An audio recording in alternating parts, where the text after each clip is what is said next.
سید عالم صلی اللہ تعالی علیہ وسلم نے جو فرمایا نا کہ انسان اپنے دوست کے مذہب پر ہوتا ہے، آپ محسوس کریں گے کہ آپ کے خیالات، آپ کے تصورات، آپ کے نظریات وہی ہیں۔ دنیا میں اس وقت جتنے لوگوں کے نظریات کے اندر پختگی آئی ہے یا عقیدوں کے اندر پختگی آئی ہے یا ان کی سوچ مضبوط ہوئی ہے، تو اس کی بنیادی وجہ یہ ہے کہ ان لوگوں سے اٹھنا بیٹھنا تھا جن کی سوچیں اچھی تھیں، جن کے نظریات میں پختگی تھی، جن لوگوں کی سوچیں بکھرتی نہیں تھیں، جو لوگ بڑی جلدی کسی کا اثر قبول نہیں کرتے تھے۔ اور جتنے لوگ گمراہ ہوئے، بد عقیدہ ہوئے، بد مذہب ہوئے اور کسی غلط فکر کا شکار ہوئے، اس کی بنیادی وجہ یہ تھی کہ ان کا ان لوگوں کے ساتھ اٹھنا بیٹھنا تھا، ان لوگوں کے ساتھ رہنا تھا جن لوگوں کے نظریات درست نہیں تھے۔ حضرت عبداللہ ابن عمر رضی اللہ تعالیٰ عنہ حضرت فاروق اعظم رضی اللہ تعالیٰ عنہ کے صاحبزادے ہیں۔ کسی نے ان سے کہا تھا کہ ایک شخص دین کی ساری باتوں کو مانتا ہے، صرف تقدیر الہی کا منکر ہے۔ ساری باتوں کو مانتا ہے، صرف تقدیر کا منکر ہے، تو اس کے بارے میں آپ کیا فرماتے ہیں؟ حضرت عبداللہ ابن عمر رضی اللہ تعالیٰ عنہ فرمانے لگے، میں ایسے آدمی کی صحبت سے دور رہوں گا، وہ تو بد عقیدہ ہے، جو دین کے ایک جز کے بارے میں بھی کسی تشکیک کا شکار ہو، اس سے بھی ہم پرہیز کریں گے، ورنہ اس کی صحبت رنگ چڑھا دے گی، تکلیف میں مبتلا کر دے گی، اذیت دے گی۔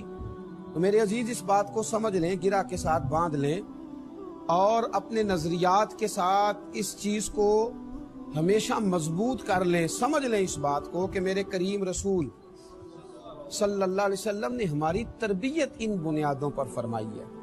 حضور نے ہمیں یہ سمجھایا بھی ہے، سکھایا بھی ہے اور بتلایا بھی ہے کہ تمہاری صحبت میری ہمیشہ اچھی رہنی چاہیے۔ ایک بڑی خوبصورت مثال، ایک بڑا شستہ انداز اور ایک بڑا اچھوتا طریقہ حضور نے اختیار فرمایا، اور کریم محبوب علیہ السلام فرمانے لگے، اچھے دوست کی مثال اس طرح ہے جس طرح کستوری اٹھانے والا۔ بڑا خوبصورت انداز ہے حضور کا سمجھانا۔ اور فرمایا برے دوست کی مثال اس طرح ہے جس طرح بھٹی چلانے والا۔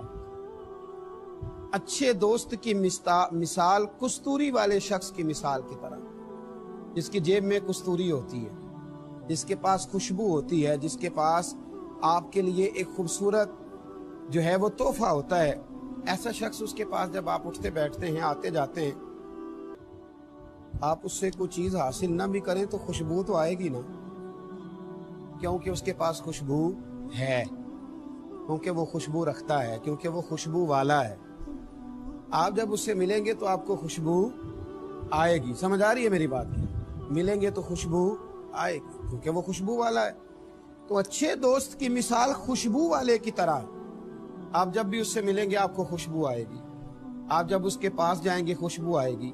اور برے دوست کی مثال اس آدمی کی طرح ہے جو بھٹی چلاتا ہے، اور جب وہ بھٹی چلاتا ہے تو ہلکی ہلکی چنگاریاں نکلتی ہیں۔ تو آپ جتنا مرضی کپڑے سمیٹ کے بیٹھیں، کوئی نہ کوئی چنگاری آئی جاتی ہے۔ تو برے آدمی کے، برے نظریات والے شخص کا ماحول یہ ہوتا ہے کہ آپ جتنا مرضی اس سے دور رہیں، جتنا مرضی آپ بچنے کی کوشش کریں۔ ایک بزرگوں نے مثال لکھی ہے، ایک نوجوان تھا، برے دوستوں کے ساتھ اٹھنے بیٹھنے لگا۔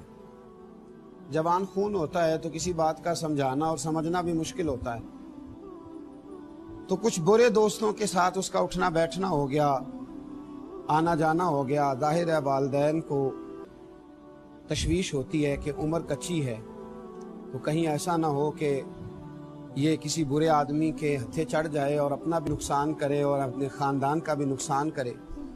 تو والدین تھوڑی تکلیف میں آئے، تھوڑی اذیت میں آئے، تھوڑی پریشانی میں آئے، اور آزمائش میں آنے کے بعد ماں باپ نے اسے سمجھانے کی کوشش کی۔ والد تھے، والد نے جس حد تک ہو سکا اس بچے کو الفاظ کے ساتھ، مثالوں کے ساتھ قائل کیا، لیکن بچہ تھا، وقتی طور پر اس کی سمجھ میں بہت ساری باتیں نہ آئیں۔ تو والد نے ایک مثال دینا چاہی۔ جب باپ نے کہا کہ برے دوستوں کے پاس نہ بیٹھو، تو وہ کہنے لگا کہ ابا وہ برے ہیں، میں تھوڑی برا ہوں، وہی برے ہیں نا، میں تو ٹھیک ہوں، آپ مجھے کیوں منع کرتے ہیں؟ والد گرامی نے پھر اس کو پریکٹیکل کرانا چاہا۔ اس سے کہا کہ اس طرح کرو، بازار میں جاؤ، 2 کلو اچھے خوبصورت خوشبو والے